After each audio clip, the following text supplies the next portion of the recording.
অনেকেই মনে করেন দামি ক্যামেরা কিংবা দামি মাইক্রোফোন না হলে ভিডিও করা সম্ভব না, কিন্তু কথাটা কি আসলেই ঠিক? এখন যে ভিডিওটা আপনারা দেখতে পাচ্ছেন এটা কিন্তু কমপ্লিটলি একটা মোবাইল ফোন দিয়ে রেকর্ড করা হচ্ছে এবং অডিওটা মোবাইলের একটা ওয়্যারলেস মাইক্রোফোন দিয়ে রেকর্ড করা হচ্ছে। তাতে এরকম কোয়ালিটির একটা রেজাল্ট আপনারা পাচ্ছেন। দেখতে কি খুব খারাপ লাগছে? হ্যালো কিবোর্ড বাহিনী, বিফোর রাইটিং ক্রেজি থিংস আপনি বলতেই পারেন, ভাই আইফোন দিয়ে ভিডিও করে মজা নিচ্ছেন নাকি? একটা জিনিস চিন্তা করেন, আপনি যখন ক্যামেরা দিয়ে ভিডিও করছেন ক্যামেরার কস্ট তো আছেই, সাথে এটাকে এডিট করার জন্য এডিশনাল কম্পিউটার দরকার হবে, যেটা পাওয়ারফুল একটা কম্পিউটার হতে হবে, অনেক টাকার ব্যাপার স্যাপার।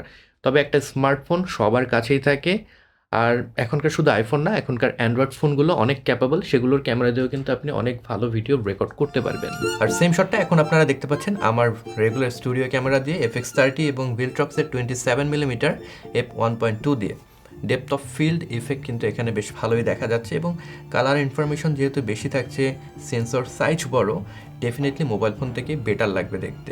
তবে অসুবিধার কিছু নেই, মোবাইল ফোন দিয়ে রেকর্ড করলেও আপনি ব্যাকগ্রাউন্ড ব্লার আনতে পারবেন, সেক্ষেত্রে সিনেমেটিক মোড ব্যবহার করতে হবে। এখন বর্তমানে আমি অ্যাপেল লক প্রোফাইলে রেকর্ড করছি, তাতে করে আরেকটু বেটার কোয়ালিটির ভিডিও রেকর্ড করা যায় এক্সটার্নাল একটা হার্ড ড্রাইভে।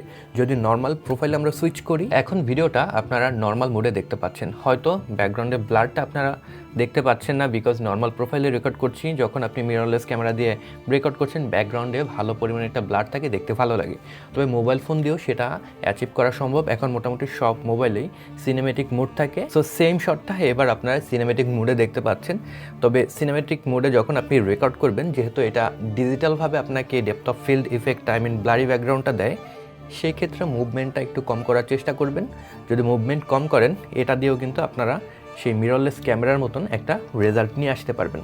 তবে আমার পার্সোনাল ফেভারিট লক প্রোফাইলে রেকর্ড করা, যেহেতু আমি 16 Pro Max ব্যবহার করি, এখানে অ্যাপেল প্রোরেস লক প্রোফাইলে রেকর্ড করা যায়।